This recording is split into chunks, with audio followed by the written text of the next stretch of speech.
Welcome to this explainer. If you felt like the digital world has just completely shifted beneath your feet over the last year or two, well, you're absolutely right. We're going to unpack the massive economic shift that is literally changing the technology and software we use every single day. The stakes have never been higher because the fundamental rules of how tech is built, funded, and sold, they've completely transformed. Today, we're diving into exactly why massive companies are suddenly forced to prioritize actual profits over endless growth and what that actually means for you as a consumer. Okay, let's dive right in by asking a question I know we've all been wondering about, as our favorite tech services suddenly got a whole lot more expensive. Think back just a few years ago. You could grab an Uber across town for a fraction of what a taxi cost. You could have your lunch delivered basically for free. And you could sign up for dozens of super polished software tools without paying a single dime. So, where did that reality go? Why did those incredibly subsidized consumer experiences suddenly just dry up? Well, the answer isn't just corporate greed, it's macroeconomic gravity. Section 1. The free money era. To understand what happened to those cheap services, we have to go back and look at the invisible financial engine that powered the tech boom in the first place. It all starts with a financial policy called ZIRP. That stands for Zero Interest Rate Policy. Basically, following the Great Recession and then again during the pandemic, central banks set interest rates to near zero. What does that mean? It meant borrowing money was practically free.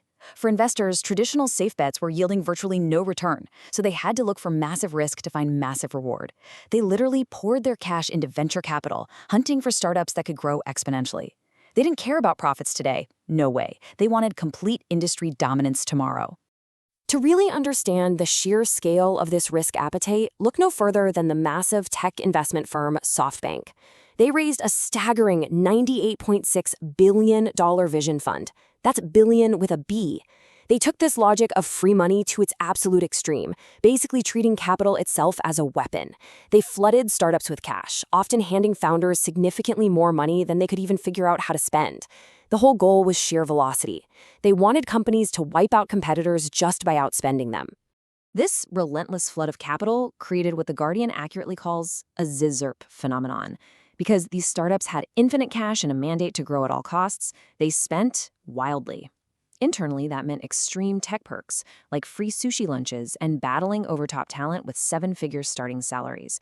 But externally, and most importantly for us, it meant heavily subsidized consumer products. Those cheap rides and free apps, they were paid for by venture capitalists. They were essentially subsidizing your lifestyle in a desperate race to capture market share. The mandate was to blitzscale, growing so incredibly fast that you don't even stop to worry about efficiency. Section 2. Growth at all costs. This frantic financial strategy completely defined the startup ecosystem for well over a decade. Before we go any further, let's look at a term you hear a lot, the cash burn rate.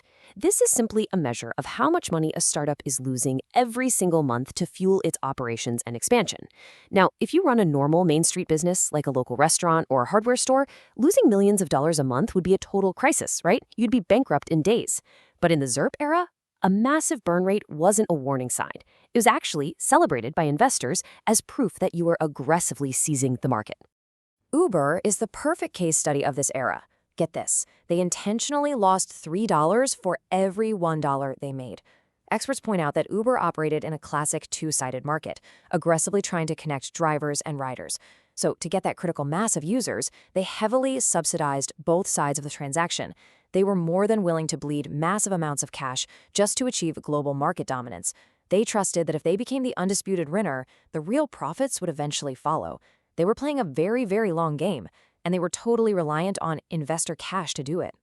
But as you can imagine, despite that absolute flood of venture capital, managing this kind of burn rate was a high-wire act with zero safety net. Silicon Valley Bank reports that while a lack of market fit is the #1 killer of startups, running completely out of cash is a really close second, destroying nearly 30% of new businesses. If a company couldn't successfully secure that next round of funding to keep the engine running, well, they would simply collapse under the sheer weight of their own extravagant spending. Which brings us to Section 3, the minimum viable product. How did companies actually build products fast enough to satisfy this overwhelming demand for endless growth? Well, they couldn't spend years perfecting software in a lab. They needed to move at breakneck speed. Let's trace the evolution of the MVP. Back in 2008, Eric Ries introduced the lean startup concept, arguing that companies really shouldn't wait for perfection. The idea was simple: build something minimally viable, release it, learn from the market, and iterate quickly. And it was a genuinely brilliant way to test unknown markets back in 2011. But fast forward a decade to 2024, and consumer expectations have radically shifted. The software market is completely saturated now. A low-quality, buggy first version doesn't test a market anymore. It just profoundly frustrates users who already have a dozen better, faster alternatives right at their fingertips. Billionaire investor Peter Thiel captures the flaw in this logic perfectly. He points out that failure is massively over-determined. What does that mean? Basically, if you launch a half-baked, minimal product and it fails, it's virtually impossible to tell why it failed. Was your core business idea actually flawed?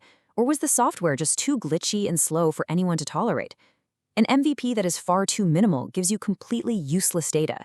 It ultimately leads you to learn the exact wrong lessons about your customers. We're actually seeing the limits of the MVP play out in real time today. Consumers are simply no longer patient with buggy first drafts. We've seen intense public backlash against highly anticipated recent product launches.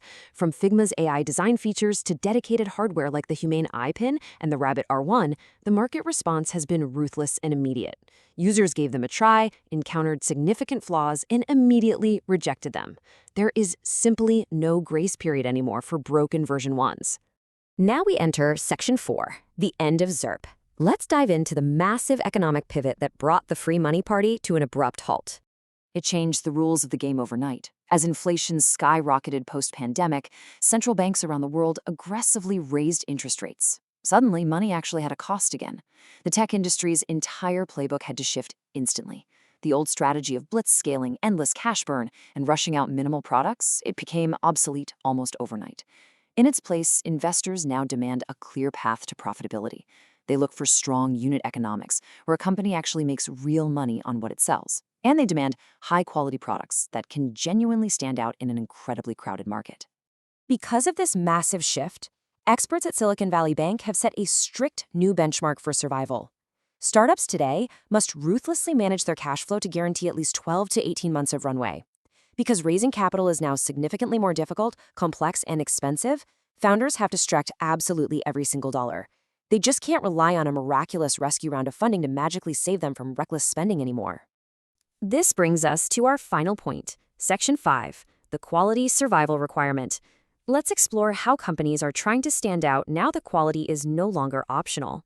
It really is a fundamental requirement for survival in 2024, because switching costs for consumers are so incredibly low today. It's literally just a tap of a button to download a competitor's app. Launching a poor quality product creates compounding fatal problems. First off, there's technical debt. If your code is a rushed mess, your developers can't iterate fast enough to compete. Second, and this is a stark warning for any founder listening, bad first impressions permanently damage your marketing. Research consistently shows users will churn after just a few bad experiences, and they almost never come back. Finally, if you launch without crucial integrations, you corner yourself out of the market entirely. Uncompromising quality is now your primary defense. This intense pressure to focus and achieve actual profitability has forced even massive tech giants to humble their ambitions and make some really tough choices. For years, Uber poured billions of dollars into developing autonomous driving, seeing it as the ultimate futuristic way to completely eliminate driver costs. But in this new post-ZIRP era, the reality of the balance sheet hit hard. They actually had to sell off their expensive advanced technologies group to the startup Aurora. They essentially outsourced that incredibly expensive long-term dream to refocus entirely on their core ride-hailing and food delivery businesses. They had to prioritize what was actually making money today, rather than gambling on a sci-fi tomorrow. Startup executive Larry Augustin frames the new mindset perfectly. He says, managing your burn rate is a way to give yourself options. In this post-ZRIP world, controlling your spending and focusing on building a high-quality, deeply sustainable product is literally the only way a company can survive to play the long game. If you manage your burn rate carefully, you don't back yourself into a desperate corner where you're forced to raise money at terrible terms, or even worse, shut down completely.